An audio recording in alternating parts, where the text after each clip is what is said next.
الا عجوزا فی الغابرین، ہاں ان کی جو بیوی تھی وہ پیچھے رہ گئی۔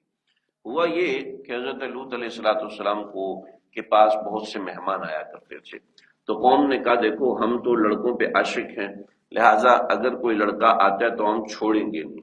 لیکن حضرت لوط علیہ السلام کے پاس 4 فرشتے آئے، حضرت جبریل اور دیگر چند ایک فرشتے آئے، اور وہ پہلے گئے حضرت ابراہیم علیہ السلام کے پاس۔ حضرت ابراہیم علیہ السلام سے کہا کہ ہم آپ کو بیٹے کی خوشخبری دینے آئے، وہ ایک الگ قصہ ہے۔ تو حضرت ابراہیم علیہ السلام بڑے خوش ہوئے، اور اگر یہ بچہ کیسے ہوگا، ہماری تو عمر کافی اوپر ہوگی، حضرت ابراہیم کی عمر 100 برس سے اوپر ہو گئی تھی، اور حضرت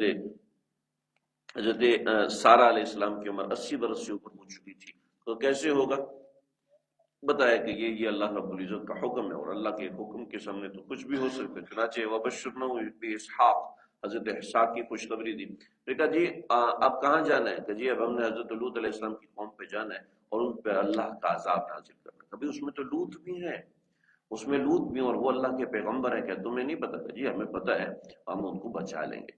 چنانچہ فرشتے وہاں سے نکلے اور ان کے علاقے میں پہنچے اور پیغام بھیجا۔ حضرت لوط علیہ السلام نے جب لڑکوں کو دیکھا، وہ انتہائی خوبصورت نوجوان اور اتنے انتہائی اونچے قد کے نوجوان، تو حضرت لوط علیہ السلام نے فرمایا کہ آپ لوگ تو یہاں سے چلے جائیں، ابھی آپ ہماری مہمان نوازی کرنے سے بچ رہے ہیں۔ ہم نے تو دیکھا ہے کہ اللہ کے پیغمبر مہمان نواز ہوتے ہیں، اللہ کے پیغمبر جو ہے وہ ملنسار ہوتے ہیں، لہٰذا آپ ہماری مہمان نوازی نہیں کریں۔ چنانچہ حضرت لوط علیہ السلام رات کے وقت ان کو لے کے نکلے۔ جب رات کے وقت لے کے نکلے تاکہ کسی کو پتہ نہ چلے، خاموشی سے گھر آ گئے، تو حضرت لوط علیہ السلام کی بیوی نے جا کے ان کو بتا دیا، دیکھو جی تمہارے شکار ہمارے گھر میں بیٹھے ہوئے۔ حضرت لوط علیہ السلام کا گھر تھا پہاڑی کے اوپر اور دوسرے لوگ نیچے تھے، تو یہ لوگ دروازے پر آئے اور دروازے کو بجایا۔ حضرت لوط علیہ السلام دروازے پہ پہنچے کہ بھئی ہم نے تمہیں کہا تھا کہ کوئی ایسا خوبصورت لڑکا، کوئی بھی مہمان آئے گا تو ہم چھوڑیں گے نہیں، اب تم نے رکھ لیا تو اب ہم چھوڑیں۔ وہاں پر حضرت لوط علیہ السلام نے اللہ سے دعا کی، کاش میرے ساتھ کوئی میری قوم ہوتی جو میرے ساتھ کھڑی ہو جاتی۔ حضرت لوط علیہ السلام کی بیٹیاں تھیں لیکن بیوی بھی ایسی جو غدار نکلی، تو جب وہ لوگ دیوار سے کودے تو اللہ رب العزت نے فرشتوں کے سامنے حجت تام کرنی تھی۔ چنانچہ حضرت جبریل علیہ السلام کے قریب پہنچے تو حضرت جبریل اپنی اصل شکل میں آئے اور لمبا قد ہوتا گیا، اور پھر وہاں پر دھماکہ ہوا، یہاں سے عذاب کی ابتدا ہوئی، اور ان لوگوں کے اوپر اللہ رب العزت نے 5 قسم کا عذاب نازل فرمایا۔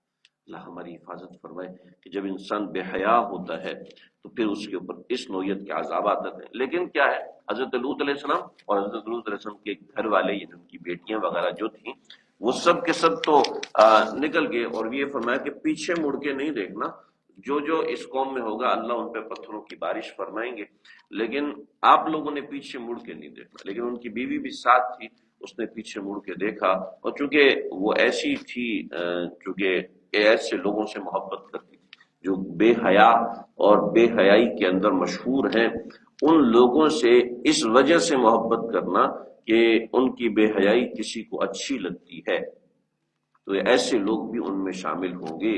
ایک بات سمجھے گا، آج کل اداکار مشہور ہیں، آج کل موسیقار مشہور ہیں، آج کل ماڈلنگ کرنے والے مشہور ہیں، ان سے محبت کا اظہار کرنا یہ بالکل ایسے ہے جیسے حضرت لوط علیہ السلام کی بیوی نے ان گندے کام کرنے والوں کی فکر کی، ان سے محبت کا اظہار کیا۔ ہاں، دین پہنچانے کے لیے بطور مسلمان محبت کرنا یہ تو ہر مسلمان کا حق ہے، مسلمان ہونے کے ناطے محبت کرنا یہ ہر مسلمان کا حق ہے۔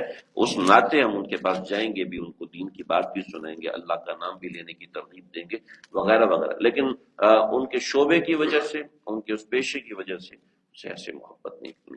تو یہ الا عجوزا فی الغابرین، اس کے اندر ہمیں یہ سبق